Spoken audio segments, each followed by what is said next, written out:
Hello friends, my name is Bilal Khan and today I'm going to be working on another part of the Rust book. So this video I'm going to be working on like some of the more conditional statements that I have left in my previous video. So this video is going to be covering that. So let's go to the screen. So as you can see here that these are the statements that I have used in my previous video and I left there, and after that in this video I'm going to be working on these three statements. So this what you can say, the fourth one is loop statement, the fifth one is for statement, and the sixth one is the while statement. So let's go through them one by one. All right, so I have like commented all of these codes that I wrote in my previous video, and from there I'm going to be working on another statement that is basically called the loop statement. So let's write loop statement. So in this loop statement, what it will do, basically I will simply write the loop here, and inside the curly braces I will put the condition, right? So it will go through the iteration, like the loop will continuously go and on until you put the condition inside it. So what do I mean by this? So basically, let's say if I write, let's say print line rest in, what you can say here, hours. All right, rest in hours. And now if I put the numbers here, then it will still go and on until I put the condition. As you can see here that if I write it, you can see here that this is continuously going on. So what I need to do, I need to stop it. So how I can stop it? I will simply put the condition inside this loop that if number is equal to 8, then what it will do, it will break this. All right, and after that it will go like number is equal to number plus 1. So there is one error here, that is basically what it shows there, that cannot mutate immutable variable. So I need to mutate it because the number is changing every time, like from 1, then 2, then 3, then 4th, until it reaches 8. And from once it reaches 8, then it will automatically break. All right, so let's write the semicolon. As you can see here that it is giving me the result like rest in 1 hour, rest in 2 hour, 3 hour, 4 hour, and until it reaches 8, and it will stop here. All right, so you can increase the number of it, and this basically num plus 1, num plus 1 plus 1 2, then 1 2 plus 1 3, 3 plus 1 4, 4 plus 1 5. It will go on and on until it reaches what you can say 8. So yeah, this is how the loop statement will work, in which you have to put the condition inside the loop statement, because in there is another statement that I'm going to be writing here, that is basically the while statement. All right, so in the while statement you don't need to put the condition inside the while statement itself. Instead, the while statement itself is a loop, and it is also working as a conditional statement. So let's go through this. So sorry, like this. Now what I will do here, I will simply write while smaller than, number is smaller than or equal to 8, then what it will do, it will print line the data rest in like hours. So I can write the what you can say number here also, just like I have written here, as you can see here. But I can also use another trick, like I don't need to write it. Instead, I will write the num inside this curly braces. So now this time it will still work. So let's go through it. But one condition that needs to be fulfilled is num is equal to num plus 1. All right, so let's go through it. As you can see here that it is still working, like rest in 1 hour, rest in 2 hours, 3 hour, 4 hour, until it reaches 8, because you don't need to define the if statement inside the while statement. Instead, the while statement itself is a what you can say if statement that will allow you to put the condition here, and while statement also allow you to go through the loop. So it performs two functionalities at the same time. You can also write the statement, the if statement also, and it will also go through the iteration one by one until it reaches the target. So I hope you understood. Now let's what you can say, if I put this, okay, it's fine. So this is the while statement that you can like think of it. So now let's take a look at this. Simply comment it, and then for loop.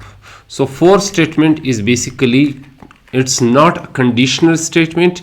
Instead, you have to put the range that from this number to this number I want the result without any condition, right?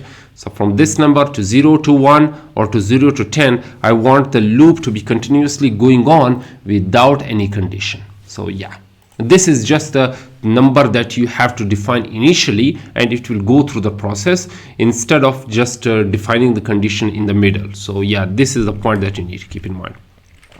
So the syntax of the for loop is simple.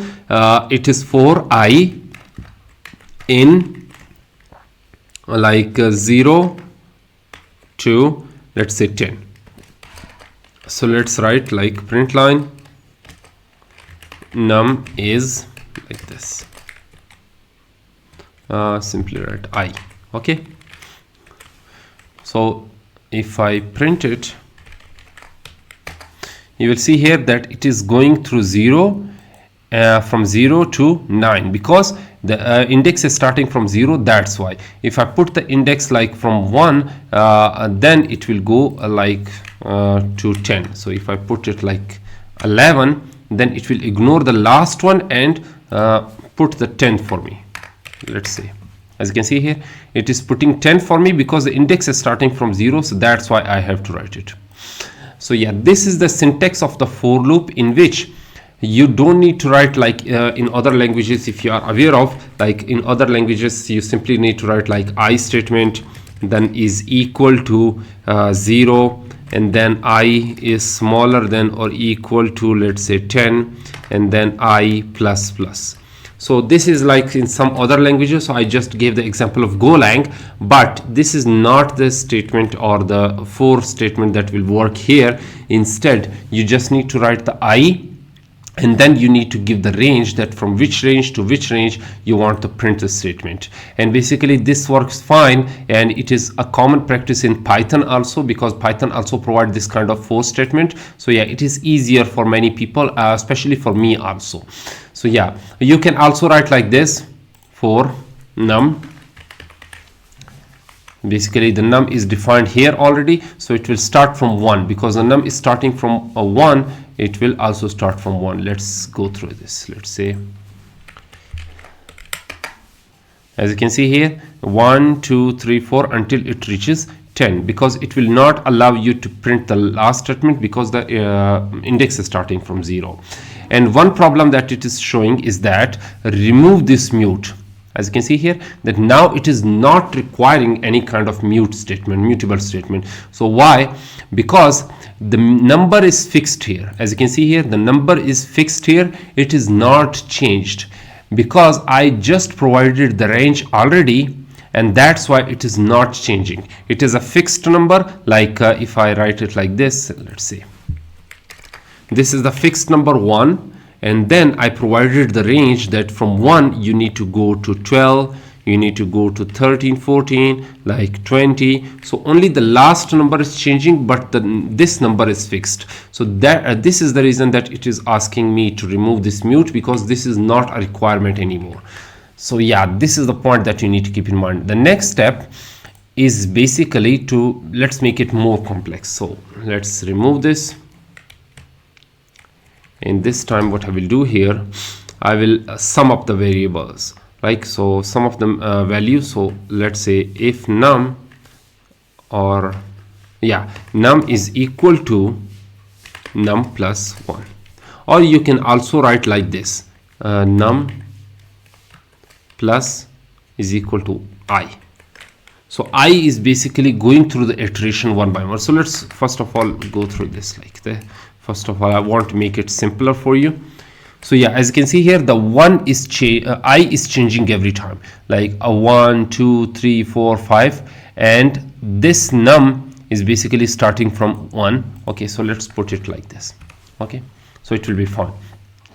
So the I loop is starting from 1 to 11. All right, and then after that it is adding every time it go through the loop, it will add new number to it. All right, so it will look like this.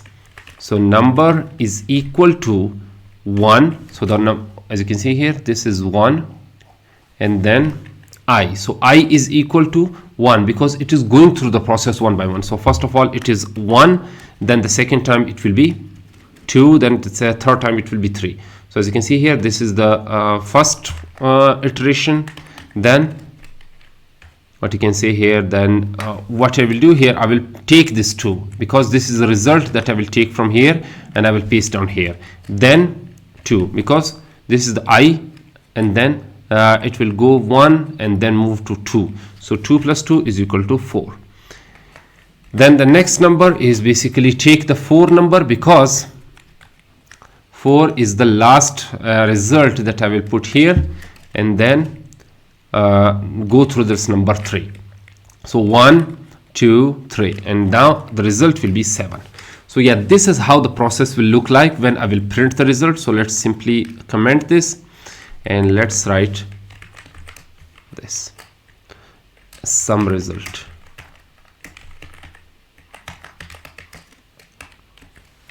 Sum result num. Okay, so let's print it. As you can see here that it is called 2, then 4, then 7, then 11 until it reaches what you can say 56, because from 1 to 10 it will add all of these numbers, and at the end it will give me this sum result. So let's say if I change this number to 20 or 23, then the loop will still go on until it gives me the number like what you can say the end sum result. So let's say 20. If I clear this, you can see here sum result 191. Why? Because the loop is going through 20 times. So this is the reason. All right, and now as you can see, the loop is still working like I have shown you, like it will go through this process 2, 4, 7 and go on and on. So make sure to follow this process, all right, in order to understand it properly. Now let's remove this, and let's say if I don't want this loop to be continued, instead I just want the end result, that what is the end result of this sum. So I can simply take this out of the loop and put outside this loop. All right, so it will now this time it will only print the sum result that is at the end. All right, sum end result. Okay, and I can simply write like num plus is equal to I also. This is also the way through which you can go through the iteration. So yeah, here is the error that I found. Basically I need to remove this num, because there are two ways, like the first one as I have covered, and the second way is simple, is that like num plus 1 or I. Okay, this will also give the result properly, and at the end let's write curly braces, semicolon. This will also work fine. So let's go through it. As you can see here, sum end result is this. So yeah, I hope you understood that how this work. And basically the loop will basically you need to put the condition inside the loop, inside this loop statement, and the while statement will give you the two kind of values, like you can also put the conditions, and the while statement itself is a loop, and the for loop will basically not take any kind of statements, if statements, condition statements. Instead you have to put the numbers or the range so that you can print it here, right? So yeah, these are the three what you can say the remaining statements that I have worked on. So in the upcoming videos I'm going to be working on some of the another topics. So I hope you like this video. So if you liked it, then make sure to subscribe to my channel, and if you have any questions, then ask those questions in the comment section below. I'll be happy to answer all of them. So till then, goodbye.